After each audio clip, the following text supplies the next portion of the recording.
So, very rarely do you see a junior in high school having to make a life changing decision on the spot. Well, today we're going to hear about that from our guest. He is a college football player, but when he was a junior in high school, he was forced to make a very, very difficult decision. And essentially, it was a very unpopular decision, but he bet on himself. And we're going to learn about how important it is to bet on yourself, but also put the work in to prove yourself. What an inspiring story we have coming today on the Game Time Guru. So, What time is it? Game time! This is the Game Time Guru podcast, where I interview sports figures from all over the world to help deliver a panoramic view on sports. So whether you're a former athlete, one of the crazies, or simply a casual sports fan, this is the perfect show for you as we peel back the curtains and learn from our guests every single week. I'm your host, Shane Larson, and I'm helping you see sports through a different lens.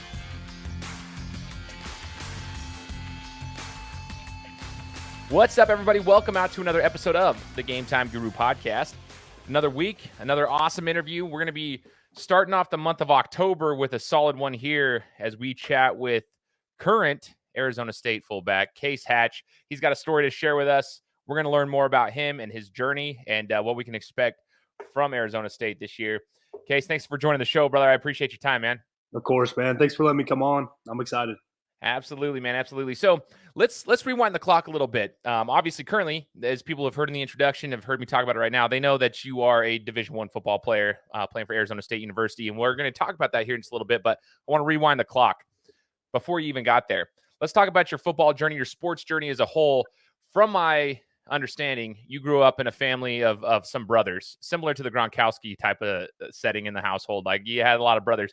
So talk to me about that. What it was like in your upbringing, having the brothers around you. Where do you fit in the mix of all your brothers and siblings and whatnot? And how was that like growing up? Yeah, so I grew up with 5 brothers.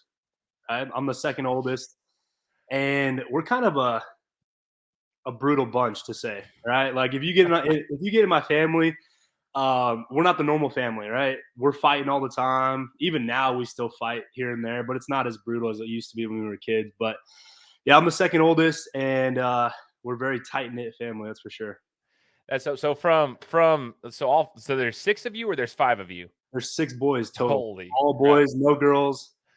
Goodness, Yeah. your mom. Okay, holy cow, that's tough. Okay, so from the oldest to the youngest, what's the age gap there? So there's 2 years between every single one of us. They planned it out well. Okay, Yeah. I got you. All right. I feel you. Okay, so there we go. They did it well. Boom, boom, boom, boom. So pretty much all of you probably have a pretty close relationship for the most part. You're not too far in that you wouldn't have a close relationship. But what would you say was the biggest life lesson you had from growing up with all those siblings? Biggest life lesson from all those siblings? That's a good question. I think probably the biggest life lesson is the thing that I learned most is like the importance of family, right?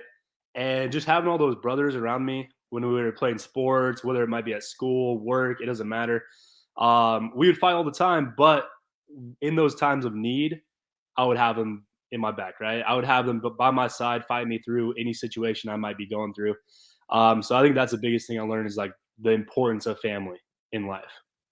That's so dope, man. I think as the pandemic has hit the world the last 2 years, hopefully people are realizing that. It's good that you had that foundation already, but I hope people are realizing the importance of family because everybody was starting to get locked down. You didn't really have your quote unquote friends outside of things to be able to lean on, and it came down to family time. And I think that's becoming more and more apparent how important that is. And unfortunately, those who didn't have that foundation have probably struggled in the last 2 years, with not having those relationships. But it sounds like you guys were really tight knit and you built that foundation, which I think is super dope. Golly, dude, but I'm about to have my 3rd kid. I'm 33 years old, and I don't know how. Like I go to my church, and I'm like, dude, we got the whole church lined up with minivans, and I'm like seeing kids. It's a whole thing. It's like your scenario, and I'm like, I just don't know. I don't know how that's possible, but it's crazy. Good for your parents and everyone. That's awesome. So let's talk about your sports background too, Case. As you were growing up, when did you get into sports? Were your brothers all into athletics as well? Were you a multi-sport athlete, or did you focus solely on football? Like, talk to us about your upbringing in the athletic realm. Yeah, so I started playing sports when I was probably 8 years old. But I had 3 main sports that I played year round, right? I just kept switching between them. and that was basketball, baseball, and football. All right, so I did those 3 year round. Baseball was actually like my main sport growing up. All right, I would travel on like the all-star team, going to different states, playing teams from out of the state, whatever it might be. Baseball was like my big sport until about like junior high, and then football took over my life after that. All right. Okay. So it was in junior high that you kind of had that shift Yeah, of that. Okay. So that's what's interesting to me. I think everybody has a different setup there if you grow up playing multiple sports. For me, I was a football player. I mean, I was a tight end, but I actually thought I was small, 6'2". I mean, whatever. But I was always good at football. I didn't have the discipline for football, but it was my sophomore year in high school is actually when I had that shift, and I focused solely on basketball and boxing. But a lot of people, for you, it was middle school, junior high school, where you had that shift of like, okay, I'm good at this now. What caused that shift, if you don't mind me asking? Like, when did you realize, like, okay, football is where I want to go? When baseball, up until that point, had been kind of your main sport. You've been traveling, you're playing with these all-star teams and going around. yeah. So it was junior high when I kind of figured out that I was like pretty good at what I did on the football field. Right, baseball. I loved playing baseball because I was the pitcher, and then I play first base. So I was more involved in the game, and it was just kind of like more of a relaxing sport at the time. Um, But I just realized like I had the ability to play football. Like I had the mindset to play football. And most of the time, like I just wanted to go out there and hit kids. It didn't matter like what side of the ball I was on, but I was always looking for contact. And junior high is kind of like, it's weird now. Like in high school, you kind of have to focus on one sport, right? It's hard to play two sports, even three sports. Not many people do that in high school anymore. It's like you either focus on one and then try to make it all the way to college in that one sport and use high school for it. So that's kind of what I did. As I went to high school and I said, it's going to be football only, and we're going to take this as far as we can go. Interesting point you made there. I've actually had a show where we discussed multi-sport athletes and when you need to actually focus. I mean, I'm a coach. I coach club basketball, so the AAU scene, we travel around. And it's interesting, like if you want to play a sport, especially like even, I mean, basketball, for example, it's all year round now. That's not how it was when I was in high school. It was seasonal. But now it's like if you really want to compete and actually get to the next level, the athletes that are out there in each sport, they continue to get better and better and better, bigger, stronger, faster. So you have to make it a year-round thing. It's crazy. But for you, it obviously worked out. But I am curious: you're the second oldest? Is your older brother a college athlete as well? Was he into sports as well, and the younger ones as well? Are they all into sports, or were you kind of the main one? No, yeah. So every single one of my brothers was into sports, right? We all played sports growing up. I don't know how my parents did it, with all these boys playing multiple. Oh yeah, lots of money in that too. Because it's not cheap, and you got 6 boys playing 3 sports all year round growing up. Like it just never ends. And then, but like that was good. We were able to compete together because we were pretty close in age. A lot of us played on the same football teams. And in high school, I played with my older brother and my younger brother. That's dope. So that was pretty cool. But yeah, we had a very like high competitiveness between ourselves. So like we were always trying to compete with other kids on the football field, but the main competition was between brothers, right? During the whole time. All my life growing up, it's always been that way. Right? It didn't matter what sport, it was always between my brothers. Yeah. That's actually really cool. It's something that's unique because not everybody gets to say that. Like not everyone has 5 other brothers, and the competition that comes from that, and the life lessons. I guess if you're always competitive, some people don't know how to react in a competitive setting. If you've grown up in that setting, then and you can kind of like translate that to the football field, if you will. That's awesome, man. So tell us, where did you grow up? What state were you in Arizona growing up and whatnot? So you've grown up around the Arizona area. Okay. Yeah, I grew up in Gilbert, Arizona. Gilbert. Okay, cool. So like in Arizona, for those who are listening, that might be I'm from Idaho. I went to Boise State. So like for those around here in the scene, like Arizona, like baseball is pretty big over there. First off, second off, like it's a different scene for high school. I'm pretty familiar with the area as far as like how the high school scene goes, but like you guys are pretty big into baseball, and football is pretty solid there. But also, if I'm not mistaken, I thought Ball is Life was pretty big over there too for basketball. Like they had like a Ball is Life Instagram page or whatever that went over there and took off. So Arizona's got some good athletes and some good exposure over there for all sports. Yeah, very, very competitive. That's dope, man. That's super cool. So in high school, you're focusing on football. At what point did you decide like, hey, I can make it to the next level? Was this like sophomore, junior year when you began to get some exposure from college coaches? So it was my sophomore year. I remember after my freshman year of high school, I was I took training very serious going from junior high to high school, and you really have to, like, learning the Olympic lifts and all that stuff, and I love the gym, right?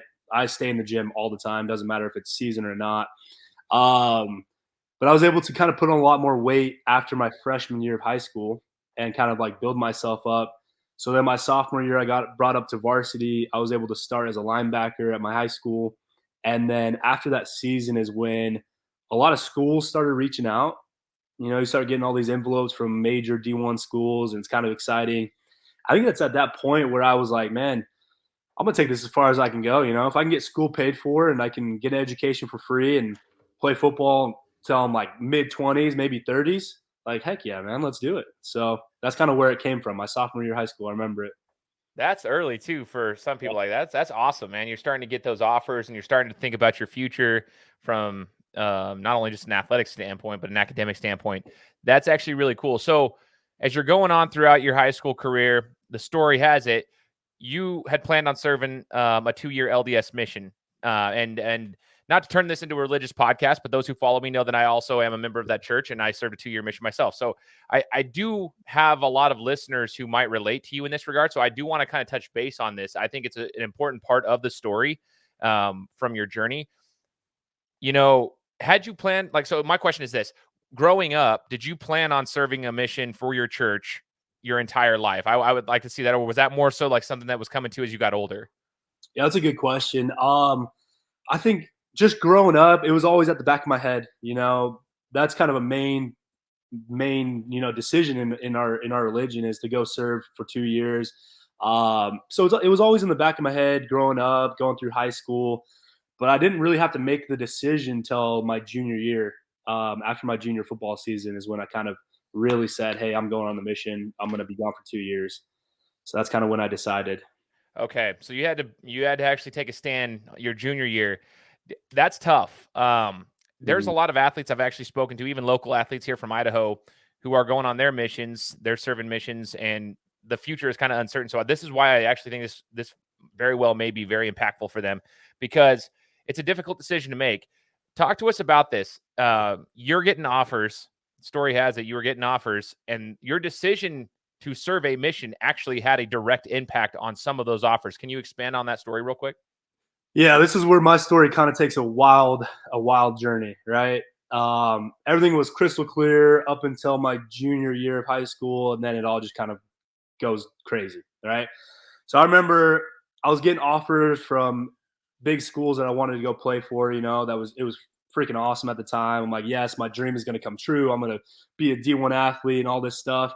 And then one of those schools, I probably shouldn't say who it was, but one of those schools came into our football office after one of our practices, brought me in there with my head coach at the time, and they sat me down and they offered me a full ride scholarship to their school, right? And he heard that I was a LDS kid and that I thought about serving a mission, right? And it's not very popular for schools to hold scholarships. That's a big commitment. I understand it for sure, but at this time, I sit down with the head football coach of this university, who's offered me a full ride scholarship, and he said, we're going to give you a full ride scholarship, but you have to tell us you're not going to go on a mission. Like, we want to hear that you're not, that is not a choice. That is not an option anymore. Like, you're going to play football. And somehow it all works out. But like a week before this situation happened, I had like a super serious conversation with my dad. Everything's kind of blasting off with, we were getting accolades at the time, and I got mentioned for All-State at my position. And then All-American was coming up. And he's like, look, man, everything's great. You're doing great in football. Everything's awesome. But the biggest thing is to always put the Lord first in your life, right? And without the Lord, nothing is going to happen the way you want it, right? And so, surprisingly, we had that deep talk like almost a week before this situation happened. And so I'm sitting in that office, and the only thing I can think about is that conversation with my dad, right? For some reason or another, I wasn't thinking about the scholarship. I was only thinking about that conversation with my father. And I'm sitting in that chair, and I tell the coach, I said, I can't say that. I said, I'm going to go serve a mission after high school. Like, I'm telling you right now, like, that's what I'm doing. So he got up. ripped up the scholarship, said that was going to be the worst, quote, the worst choice of my life. Right? Really? Yeah, it was brutal, man. And so I'm sitting there. It was just me, my head football coach at the time in high school, and then this coach from that university. And so he rips it up, leaves with his guys, and I haven't talked to that coach since then. But I remember sitting in that office just overwhelmed with like, what the heck did I just do? You know? And my head football coach, who's not a member of the church, was just sitting there like, dude, are you crazy? Like you just gave up this opportunity to go play at a school that I actually wanted to go play at, after high school. And the crazy thing is after that little situation, like as the days went on and the weeks went on, I started getting phone calls from other universities saying, hey, we didn't know you're going to go on a mission. Like we got to pull our scholarship. Oh, Like, and so wow. Okay. that's when it all just kind of went downhill. Like I went from a bunch of scholarships, bunch of opportunities to nothing going into my senior year of high school. Wow. Yeah. Let's unpack this real quick. Hold Yeah, up. it's So kind I'm like actually getting anxiety thinking of like your scenario there. I want you so you had this conversation with your dad a week prior or so. That was in the back of your mind. You're a junior in high school. This is where you actually have to take a stand for what you believe in and it's kind of like a step of faith. Like you were planning on serving a mission, and this is like you're a young kid. So you're going to be like, okay, I have to make a stand for something very, very important. Dad's not with me right now next to me. It's just my head coach who's not a member of the same church. And you have to make a stand here. Rips up the scholarship, walks. Okay. What were your did you cry? Did you just sit there quietly? Were you mad? Like what were the feelings that you had, Case? Because I'm actually getting I got like sweaty thinking about it while you were talking. I'm like, oh my gosh, I'm like pissed and yeah. I'm like sad. So I don't know how you were feeling. It was crazy because that feeling of like, you ever jump off a cliff and you get that sink in your stomach or your heart drops? Like that is what I felt at that moment. It's like, crap, what did I just do? Like everything I've been working up for my entire life was like for this moment. And I kind of just said, no, like I'm good. All that hard work, yeah, I'm good. And dude, it was tough, man. And then when all those other scholarships started leaving, that's when I was like, all right, this mission better be worth it. Like these 2 years, they better mean something if this is what's gonna happen to me. I was kind of pissed at the time. It was hard, it was like, man, maybe the mission's not worth it. Maybe it's not gonna be worth the 2 years. Maybe I should just call them all back, say, hey, I've changed my mind. Like I want to play football, but I stuck to it.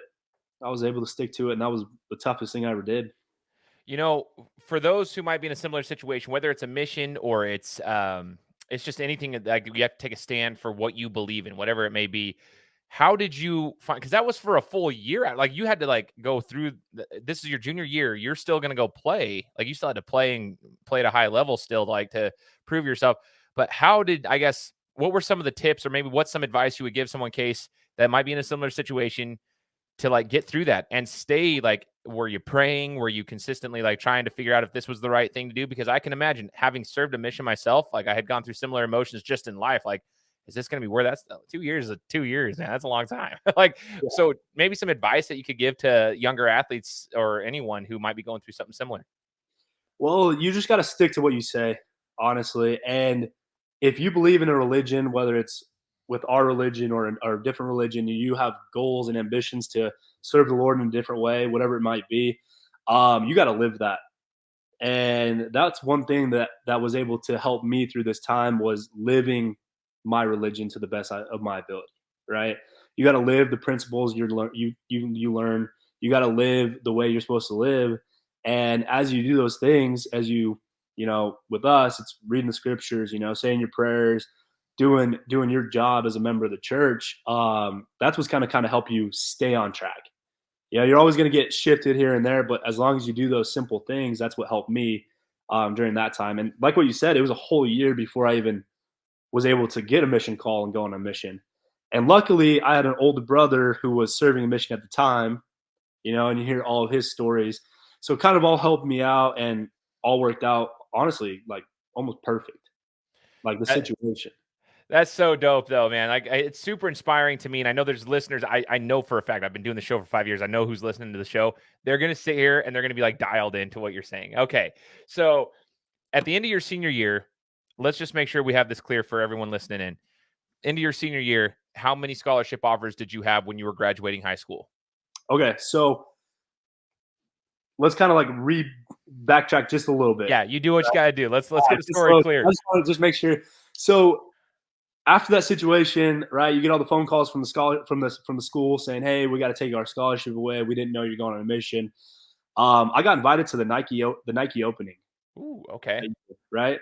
So I got invited to the Nike opening. It's like you spend a week up in Eugene, Oregon, at the Nike facility, and you do all the football stuff there, which was awesome. You're with like top athletes in the country, and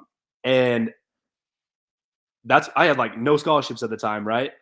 And I'm playing in front of kids that have like 30 plus offers, 20 plus offers, right? And I had none, zero. And then after my senior year, I was lucky enough, like somehow I played amazing that senior year, and I got mentioned as the Arizona Cardinals Defensive Player of the Year. So like they do a award for like the best player on defense in high school. Oh, sweet. Okay. And then they do it for offense, and they also do it for like all purpose. So if you play both ways. And I remember it was me, this kid named Mace Moran, and this kid named Byron Murphy, who both play in the league right now. And both of them had like 20 plus offers, and we're walking into the stadium to get our award, and I have zero offers, right? So it's just like all this stuff was happening, and I'm like, what the heck am I doing wrong, you know? But after my high school year, my senior year, Southern Utah called, right? Southern Utah University called me and said, hey, we want to offer you a scholarship, but we want you to go on a mission. And right then I committed to Southern Utah. And that's kind of what kept the fire of playing football alive in me, like going in the mission. So like I knew like there was an opportunity to play, whether it was going to be for a year at Southern Utah, then move up, or just to play there, you know? So that's what kind of kept me going. But I only had one. After my senior year, I was one offer. That was it.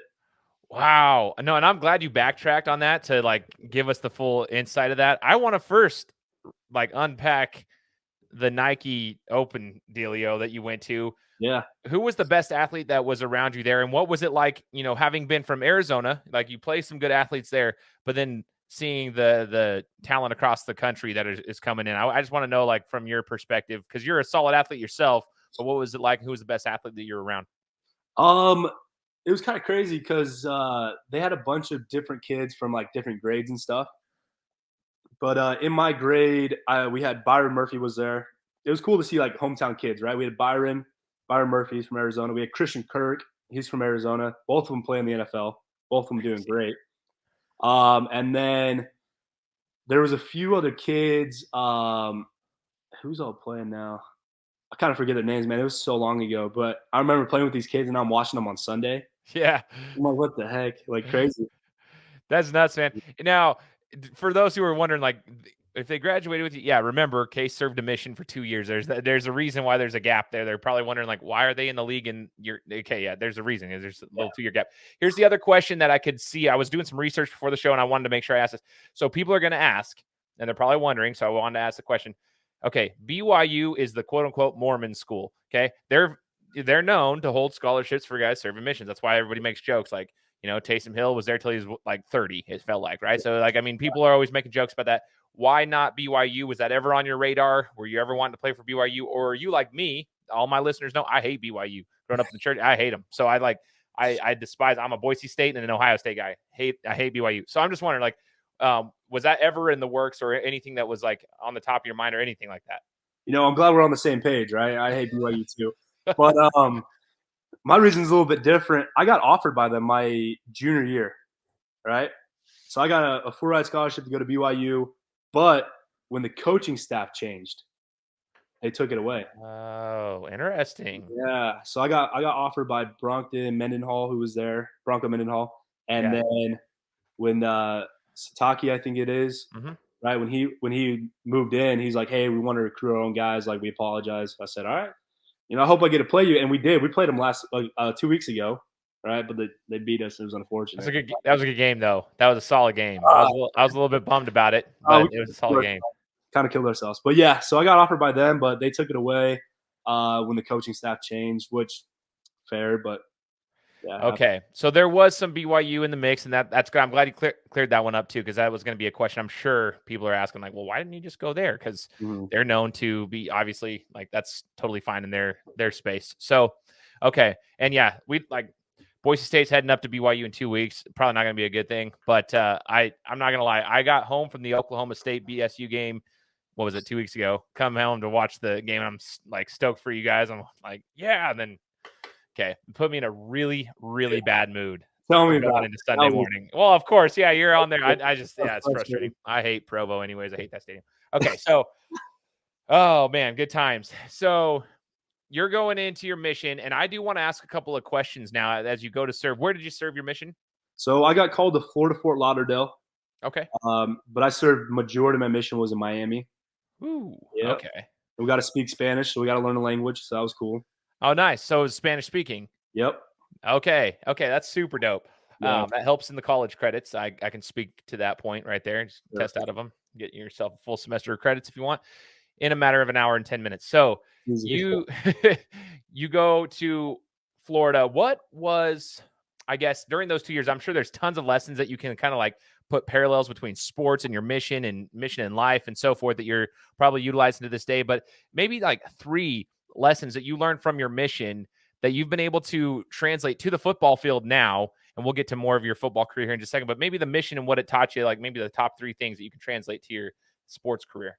Well, if anyone listening has served a mission, like the mission's not easy, right? No. It's pretty tough. You get put into some situations where you're just like, man, and this is hard. Like, is it worth it? You know, you're going out every day, all long days, right? Just working your butt off. But so I think one big thing I learned was that perseverance. Right? I kind of grew up with a work ethic that was taught by my parents, just grinding things out. But the perseverance thing, right? The fighting till you've accomplished it all, right? So that was a major thing that I learned in my mission. The second thing is kind of more of a leadership style to things. I learned how to be a leader in my mission. That's kind of one thing that I continually work on today. Because you're put in some situations where you have to kind of uplift others, you know, as a missionary, whether that's companions or whether that's people you're teaching, you're kind of an uplifter. And that's one thing that I learned in my mission for sure. And then the third thing that stands out to me from serving a mission, trying to stay out of like the religious side of things, but it's got to be, man, probably working with other people, right? Because you get a companion. For those of like people not listening that aren't members of the church, like as a missionary, you're stuck with one person for 6 weeks minimum. Yeah, minimum 6 weeks. Learning to work with other people, you know, it could be tough at times, but you're able to establish that balance of things and learn to accept people for who they are and learn to work with them and kind of like mold them into your life and things like that. So those are things that I definitely learned from my mission. Life lessons for sure.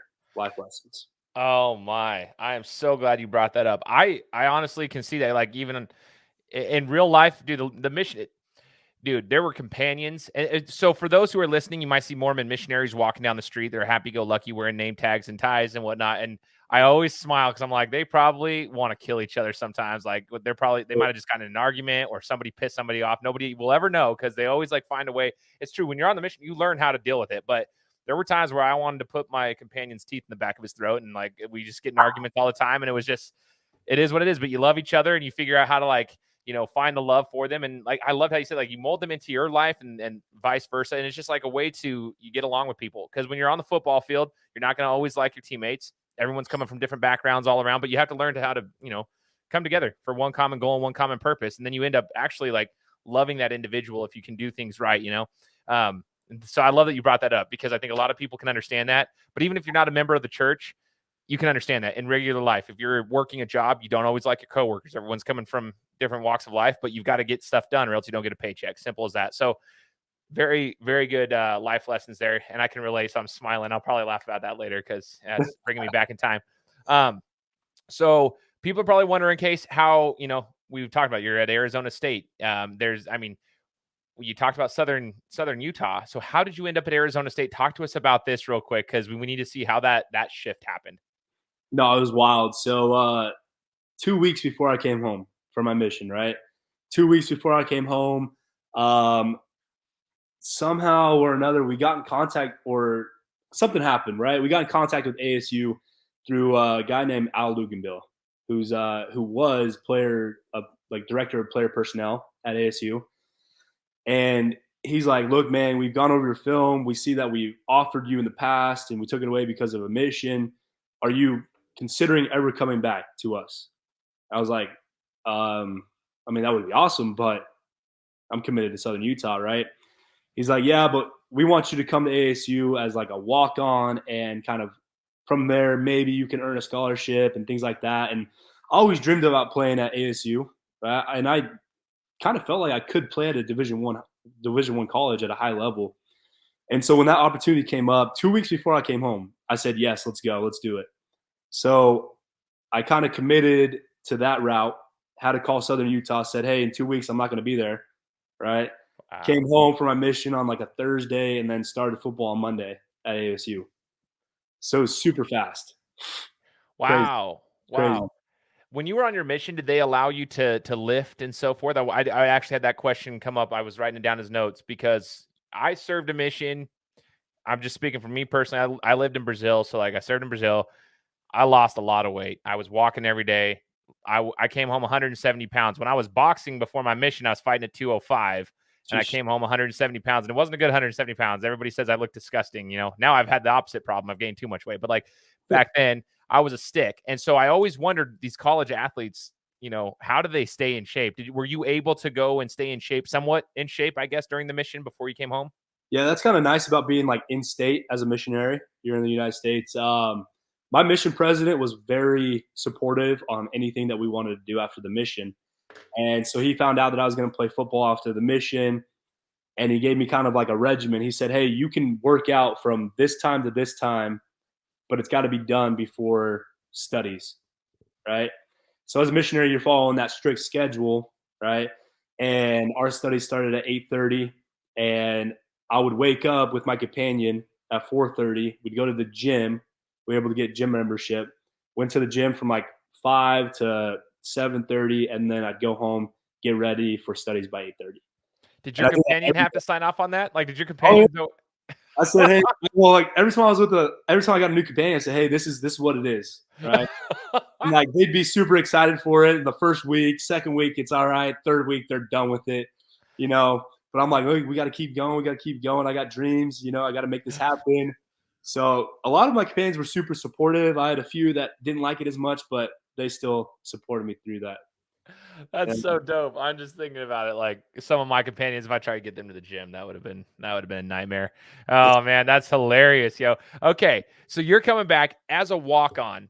Okay, before you had a scholarship offer, school was going to be paid for. Now you're coming as a walk-on, school's not necessarily paid for, and there's no guarantee the scholarship's coming.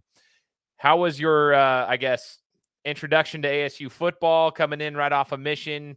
Like, talk to us about your first practices, your first year of school. You're working full time. Talk to us about what that was like transitioning into football, work, school. Football, work, school. Like, talk to us about that. Yeah, man, it was a grind. I even told myself before I came home from the mission, I said, you know what, I'm gonna do as much as I possibly can with the time I have, right? And I told myself, I said, if I don't earn a scholarship that first year, I'm done. Like, so it's either make it or break it, right? So I remember I got home from the mission and I had to pay for school. Got to figure that out, right? So I got a full-time job working construction. Luckily, it was one of my dad's companies. So I said, hey, this time is when I'm in football, so I'll work before and I'll work after, right? And then I'll do school at night. So I remember I was waking up. We start work at 4 in the morning, right, for my dad. So I was working construction at 4. I'd work till 7. Football started at 8. Went from like 8 to 11. And then I'd go back to work at 12 and work till like 4 or 5. And then go school from like 6 to 8. And then I do that every day, Monday through Friday. And then just to pay for school, right? Because I had to do that and then play football at the same time. So it was a grind. And then just work from there. I remember my first practice, we were going right into spring ball, right? So I'm having to kind of jump into things, not necessarily in the best shape of my life, but in good enough shape, but like with kids that are fresh out of the season, right? And they're working. Yeah. So it's kind of a struggle, you know. I had to figure it out very quickly. That's crazy. I was going to ask you, coming in, it's Pac-12 football. It's big time football. Like this isn't the lower level. This isn't high school anymore. Mhm. What was the biggest transition going into that level of football? Even though you'd had 2 years off, but like, what was the biggest transition, the biggest difference between high school and now you're playing Pac-12 for a big university like Arizona State? I'd say the biggest difference is speed. The speed of the game is a lot quicker. I remember like high school, I was able to like kind of read everything very quickly and then make the play.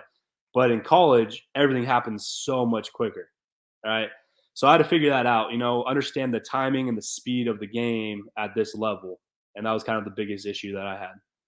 How did you adapt to that? Was it through film study or was it just reps on reps on reps trying to figure that out at that speed? At that time, it was more just reps, repetition, trying to like figure everything out as quickly as possible. When you see like a slight movement from someone, you know exactly where you got to go. So it's like you just got to key things a lot quicker. Man, that's tough. That's Yeah, tough. yeah. Coming in there. Okay. So the workout routines for a big time school. You live in the gym anyways. You love the gym, but was there any difference there in intensity at the college level compared to the high school level, or were they pretty similar for you? I came from a high school that was pretty intense already. So like the intensity wise, it was actually kind of almost similar to be honest. Okay. But it was definitely a lot more work at this level, obviously, as it should be. Um, but yeah, it was nice. You get there 8 o'clock, football starting, and we're working out from like 8 to 9, and then a little bit of like meetings with coaches and film, and then you're back out doing conditioning. So it was more extensive workouts and conditioning than what I was used to. So that's Totally. definitely like a learning curve for sure.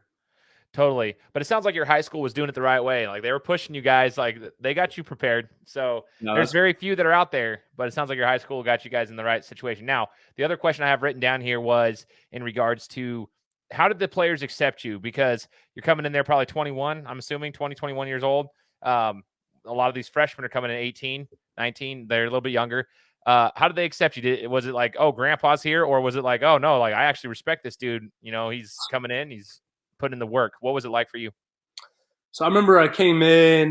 Definitely, I was 21 no 22 at the time, right? Because I went out a little later on the mission. So I was 22. Everyone else coming in with me at the same time was 18. So that was definitely a weird gap, right? The kids that I was coming in with are 18 years old. So I made friends with the seniors at the time, right? Because that's just natural, same age. Yeah. So it was a little different, a little weird, but there was definitely the same respect though. A lot of kids didn't know I was a walk on until like some big article came out that year.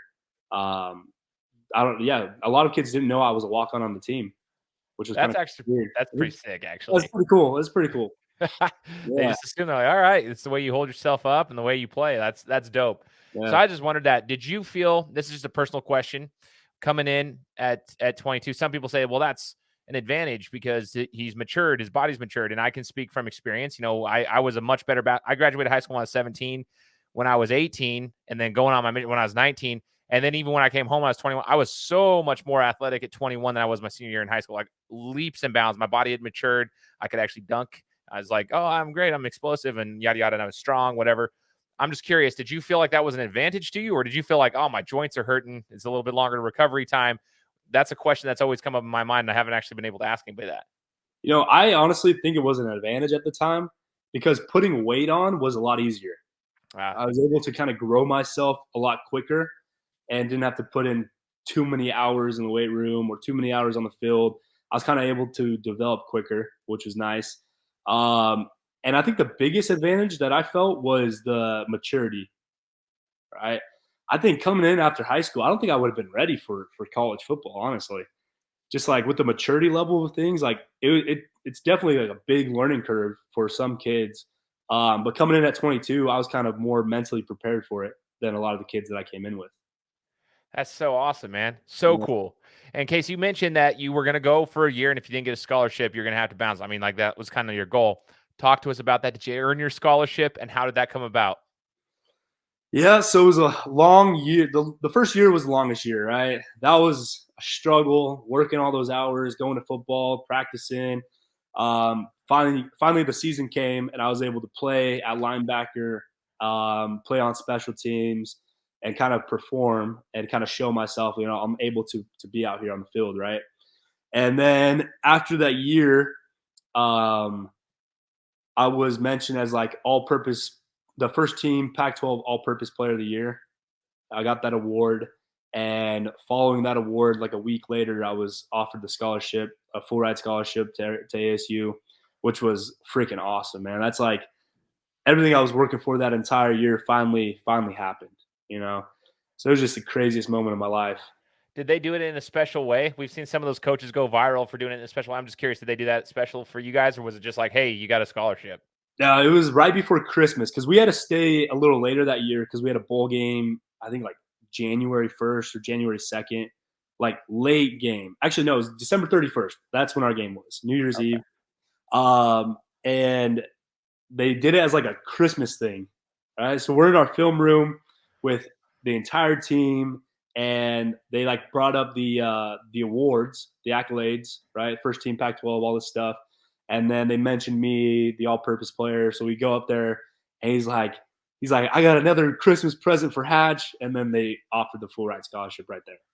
Right. That's sick. Which is awesome. So like all the kids I've been working with the entire year, right? They're all like congratulating me. It was like a brotherhood at the time, right? Never felt closer to any one of those kids until that moment was like, wow, like this is my family, Like it was awesome. It was crazy. Crazy. Oh, yeah. Man, I bet that was so cool. Now you get like school's paid for. Now I want to know, like going into the next year, like school's paid for. What was the difference, I guess? Were you able to focus solely on football? Did you feel like there was a difference there where you didn't have to worry about going to work? And that's like, did that make a change in the way that you were able to prepare? Oh yeah, for sure. Yeah. So I still worked, but not as much, right? Because I love what I do with construction, right? That's my major in college is construction management. I plan to do that whenever football ends. So I love to do it. And I would still work in the mornings because when I went to football, I felt like I'd already been up for the entire day, right? So I was kind of ready for that time. But not having to worry about paying for school was like the biggest burden taken off my shoulders, right? And then I was able to focus more of my energy and my thoughts to being better at what I did. I could focus more time on my craft and my assignments and my work in the gym than having to focus on paying for school. And that's so awesome. That it's so cool. You just put all this work and you've been trusting the process and betting on yourself like this entire time. And you put your trust in the faith in the right places. And you're an example of like just continuing to grind and, hoping that it will work out, but you're putting in the work. See, this sounds corny, but faith without works is dead, right? But you're putting in the work this whole entire time and doing the necessary steps. And there was no guarantee of any of this stuff, but you did it. And eventually, in a sense, it paid off, obviously. But you did the work. You did the work. And that's what I want people to understand is you got to put the work in too. Now, you're also a captain. Talk to us about that. How did that happen? I kind of forgot about that for a second because that happened right after my freshman year. I got asked to be a captain the ending of my freshman year going into my sophomore year. Right, so that second season, so the off season of football. Yeah, I got asked to be a captain of the team, and again, maturity coming from the mission. 2 years, I was a lot more mature than some of the kids coming in, so that kind of brought a lot to it. And then the mission taught me how to kind of lead other people in the right way. So I felt like those things were able to help me kind of earn that spot on the team as a captain my sophomore year.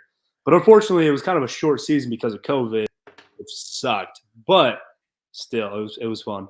That's awesome, man. Though it does. I was going to say it highlights the maturity and the leadership that you bring, the work ethic that you bring. You lead by example. I think I just by talking to you, I can already tell that. Obviously, it's a big part of your story. Now, as you guys are playing this year, you guys are a solid squad. Like Pac-12's got some good teams. Oregon upset my Buckeyes. Like you guys got some good squads around there. But I am curious. Like obviously the goal is probably to win Pac-12 championship. Like that's the ultimate goal. I think that's probably common sense amongst college football fans. We understand that. But I do want to know, like, do you have any personal goals outside of winning a championship for Arizona State? What are some of your personal goals for football for this season? That's a good question. I always set goals that are insane, right? And I see how close I can get to them. And I love it too because I set this big goal, but then I'm able to set a lot of smaller goals to get me to that point. So with my position, my sophomore year, I switched completely to the offensive side of the ball and became a fullback for ASU.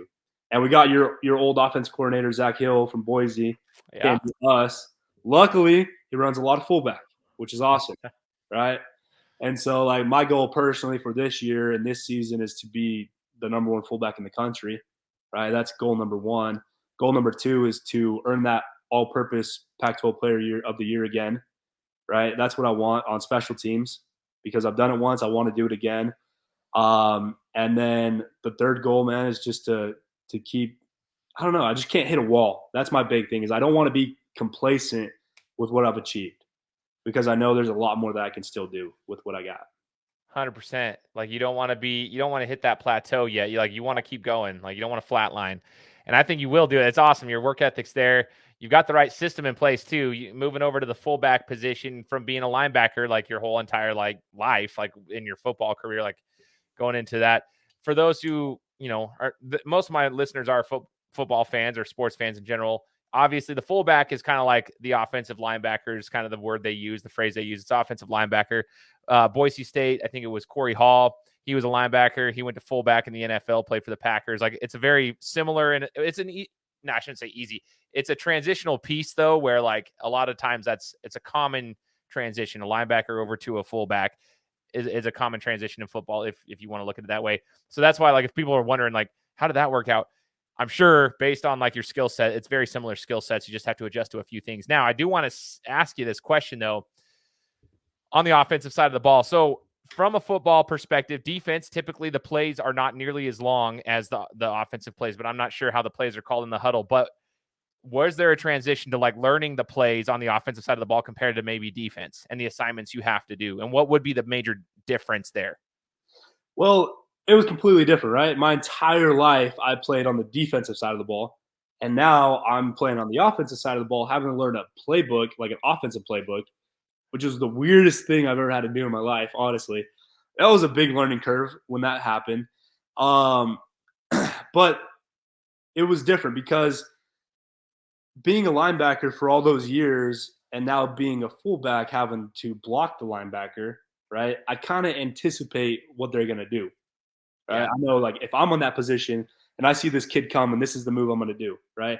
So I kind of set myself up for success going against a linebacker because I know where he wants to go and I know how to stop him, right? But going back to what you said about that learning the offensive playbook, man, that was so different because I had to learn how to run a route. I had to learn how to block the right way, right, with the offense and the scheme of things, which I honestly didn't even know there's a scheme for the longest time, right? Inside zones, outside zones, I knew about that, but like how it all correlates together, like crazy, blew my mind. But yeah, it's just that knowledge of the game. I just had to enhance it a little bit more on the offensive side. Yeah, dude. If you ever hear someone call an athlete a dumb jock, just listen to Case right now. Like, that's not the case. Try to learn a playbook. Try to listen to a cadence in the huddle. Like, someone's going to be saying something. You're going to be like, okay, it's a foreign language. You already know how to speak Spanish, but it's like, dude, it literally is like learning a new language. I am impressed with those who can figure that out. I remember Matt Hasselbeck, the old Seahawks quarterback from the back in the day. He talked about when he got into the NFL, he had to read the playbook was like that thick, and he was talking about how he would read it to his daughter for a bedtime story because that's the only way he could retain the information because he could not figure out the plays. Like just offense, it's just crazy. That don't call people dumb jocks. They're far from stupid, obviously. Like our playbook is like 200 plus plays, right? And you got to memorize them all with the hand signals and everything that goes with it. Like it's not easy. That's a hard thing to do. And then there's audibles. If that happens at the line, you got to be able to shift. You got to check different plays. Yeah. Dude, Wow. It's nuts, man. So yeah. Don't ever say dumb jock. Now, I do want to ask Herm Edwards. Very, very well-known coach. Awesome coach. I mean, I've been following him since I was a little kid. I was 6 years old when I first heard of Herm and like watched him in the NFL. And then I also like watched him on ESPN when he was an analyst. And I just kind of followed his career, obviously, over there. Talk to us about that. Like, what's it like playing for Herm? Yeah, and it's insane. It's crazy. He's probably one of my greatest mentors in my life, right? Just with the way he lives. The dude lives a crazy life. Like he is very on schedule, tight-knit dude, right? And he expects the same from everyone around him, right? his whole thing is words and actions. Say you're going to do something and then do it, right? He's like, I don't want to hear something and you don't do it. He's like, that's not how it works. And he expects that high level of discipline and work ethic from everyone around him. And if you're not doing that, right? If you're not doing that around him, he doesn't want to be around you. Right? He surrounds himself with successful people in life, right?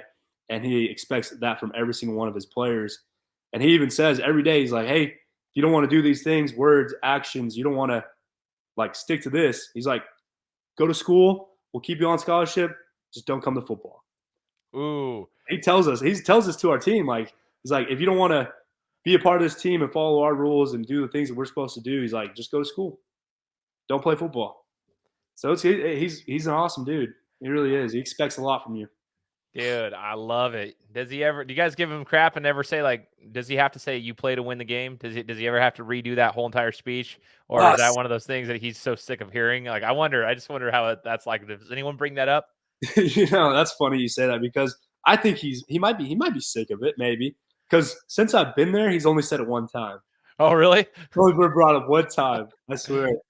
That's one of my very favorite sayings in the entire world. Like, you play to win the game. I just thought it was hilarious how he handled that press conference. But all right, Case, I'm going to ask you a couple questions to wrap this up, and I'll let you go. I know you've already taken enough time out of your day. I'm so grateful for the conversation. I just coming out of the tunnel at Arizona State, just talk to us about the atmosphere. What's it like playing for the Sun Devils, and what's the fan base like? Because everybody knows it's a party school for one, so they're going to be like, Mormon at a party school, first off. Second off, what's it like with the fan base? Because there's some passionate fans down there. I've been down there. It's craziness. Oh, yeah, man. Walking out of the tunnel for game day, there's nothing like it at ASU, honestly. It's crazy. We got the lights on and off. We got the fans going wild. It's an awesome moment. We got our video. If you've never seen it, go look it up. ASU's walkout video. We got Sparky stepping on the other school's bus as we come out. It is fantastic. We have some of the greatest fans in the Pac-12, honestly. Very supportive. And as you said, it is a party school, but we still hold ourselves to a little bit of a level. But it's a fun time, man. Dude, I dig that, and I will second that. I do have respect for your fans. I've only experienced in person your fan base once, and that was actually at the Vegas Bowl. Boise State was playing Arizona State. You guys were 6-6 that year. It was a trash game for us, but it was Kellen Moore's last game, so I made the trip down there to go watch him play his last game. And I was super impressed with how many people showed up for a 6-6 football team, and how well they held down the fort. So I think that's pretty dope.